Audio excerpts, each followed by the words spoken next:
Why does God decide to take certain people from this earth before we think that they should be taken away?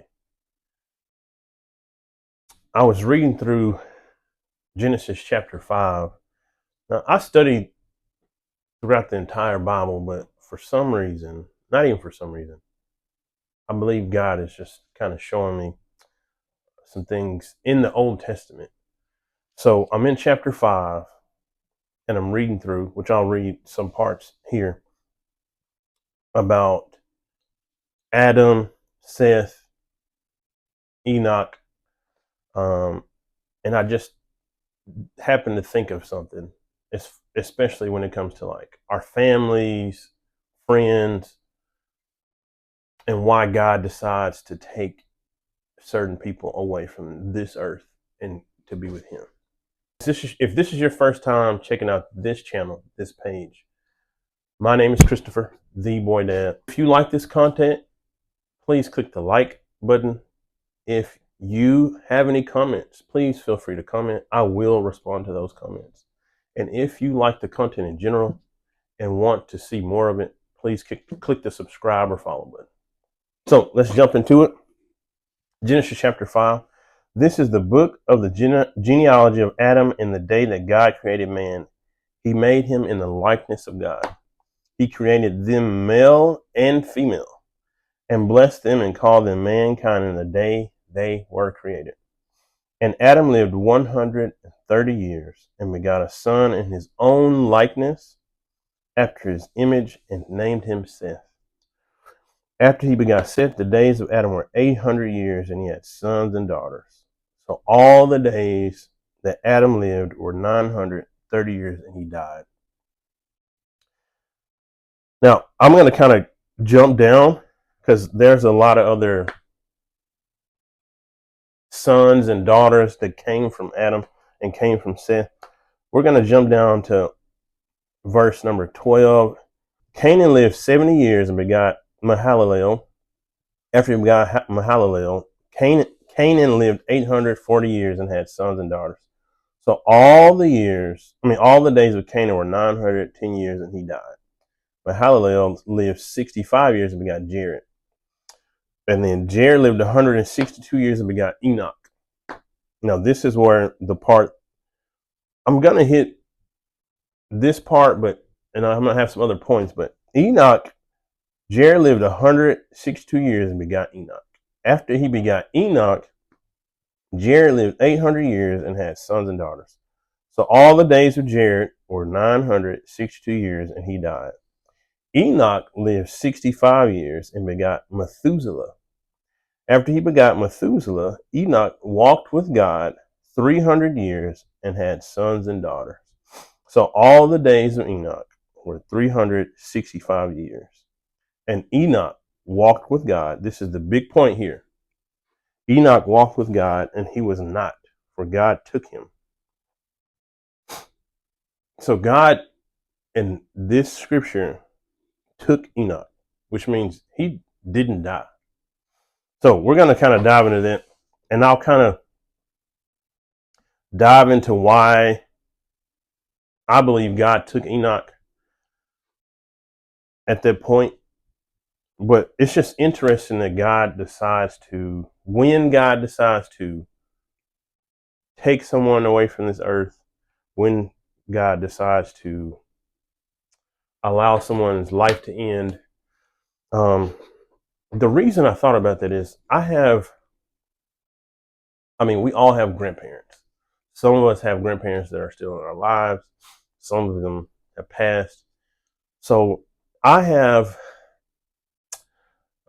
my mother's mom, my mother's mother, passed in her 80s. And she had all types of diseases, diabetes, glaucoma, high blood pressure, cholesterol. Just different things that will attack the body and make you deteriorate. So for her to live to 80 something was, a blessing. But the life that she lived, or the health status that she was in, she They had to take a leg, amputate part of her leg. Um, she couldn't see great. She also couldn't hear that great either. And some of those are life choices. A lot can be studied or read about in chapter 5. You could see how long some of these people or the genealogy of Adam was living: 900, 800, 600 years. And a lot of people can argue that, oh, we don't know if that's true 600 years, or if it's, you know, if their year was 8 months long, or their year was 13 months long, and their year was 12 months. I believe that God has allowed the Bible, the scripture, to be how it is and translated how it is for a reason in this day and time.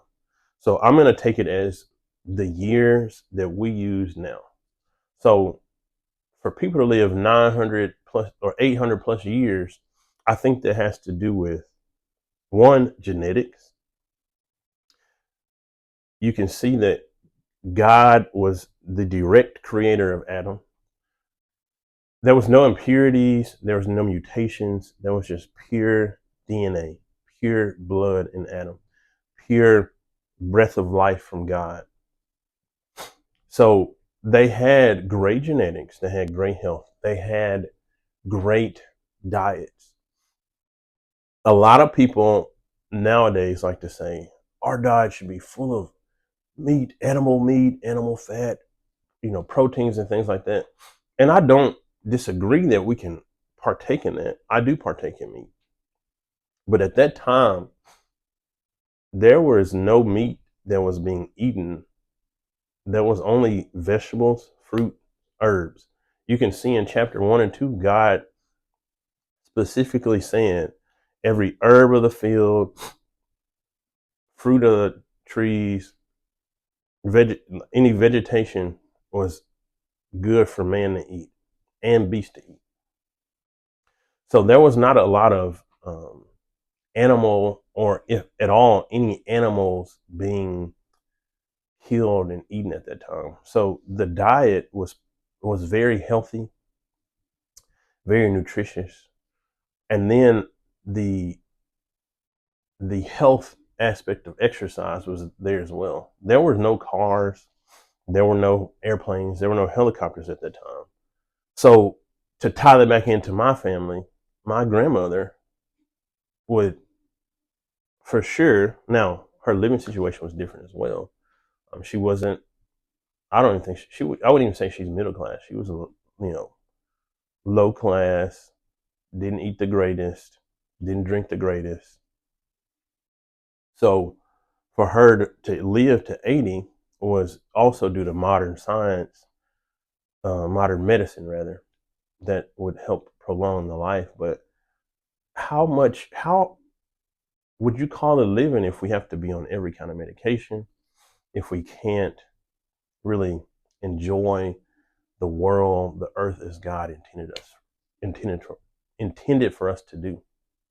I guess you can say that first point of this video is that we should pay attention to what we eat, to what we partake in. We should pay attention to our exercise habits. We should also pay attention to our genetics. Adam was made after the likeness of God, and then Adam and Eve had Cain and Abel, but for some reason, Moses specifically, but God didn't want us to, or wanted us to focus on Seth. Seth was after the likeness of Adam. So genetically speaking, well, speaking of children and health and diet and nutrition, genetics kind of played a part even then. I know a lot of times now we see that we have children, and one child might look like one parent, the other child look like the other parent, and one child might look like somebody else in the family, or a mixture of the two. But God wanted us to know that Seth directly looked like Adam, like the likeness of Adam. To me, I feel like he was probably an identical match to how Adam looked. And it's interesting that God decided to point that out to us. Now, through the lineage of Adam, through the lineage of Seth came Enoch. Enoch lived 300 plus years. The biggest takeaway the biggest thing I need you to take away from this video is that Enoch was taken away. He didn't die. He didn't pass away. He was taken because he walked with God. So, are you walking with God so close that God would consider taking you away and not allowing you to experience the pain of death? That's something that we have to think about every day, especially as men. Our lives should directly mirror God, but directly mirror Jesus Christ. We should be walking so close to God that he sees us and goes, this man right here is doing what I need him to do. If we're doing that, then our wives will see God in us, and then she will want to be like God. Our children will see see Jesus Christ in us, and will want to walk to be like us, which will directly mean that they'll want to walk to be like Jesus Christ. I know that's kind of it's mind blowing now to think that there were people in the past that God didn't allow to die. He just took them. They didn't experience the pain of death. They didn't experience the sorrow of that, which is, like I said, is unbelievable that God just took him. He walked so close with him that he said, I'm going to take you. Now, I think the point that he did that, the reason that he took Enoch was because God is all knowing. He's all powerful. He took Enoch because he knew what was coming in the future through his lineage, through Noah. He knew that the world had gotten or was going towards basically total corruption. And I truly believe that God took Enoch because he walked really close to him, but because he didn't want Enoch to experience the negativity. He didn't want Enoch to experience the corruption that he was going to see. That ultimately through Noah, saved the world. So the 2 points that I kind of want to bring out is we as men should always pay attention to our health, our diet, our nutrition, so that we can live long, healthy lives, so that we can really pass on things to our generations after us, to our children, to our children's children. And then number 2 is walk so close to God that God may consider, like, hey, I want to take Christopher, I want to take Billy, I want to take Kevin, I want to take Johnny out of this world so that they don't experience some of the wickedness or corruption that will come in the future days. So I kind of brought in the family thing. Now, on the other hand, I'll end with this. I have my other grandmother, my father's mother, lived to 93 years old. I mean, super healthy. She always was exercising. She was always eating healthy. I rarely saw her eat sweets. If she did, it was the tiniest piece. But she was always walking. I mean, always walking. And I'm talking about miles. And she was always helping others. Not to say that my other grandmother wasn't helping others, but I just distinctly remember how much my grandmother, my father's mother, would move around and always help others. Both my grandmothers were, like I say, um, low income, but the way that they address health and nutrition was definitely different. One was always trying to watch out for what she was eating, always trying to watch out how she was exercising. The other, not so much. She wanted to eat what she wanted to eat. She wanted to drink what she wanted to eat. Drink, and then after she had her foot amputated or leg amputated, she couldn't exercise how she wanted to. So again, pay attention to your health, your nutrition, your diet, and then pay attention to your walk with God. If you like this content, again, click the like button. If you have any comments on what I said, if you have any scriptures that kind of tugged at your heart, drop it down below, and then I'll try to study into that and give you what God gave to me. I thank you for checking out this video. We will catch you in the next one. Be blessed.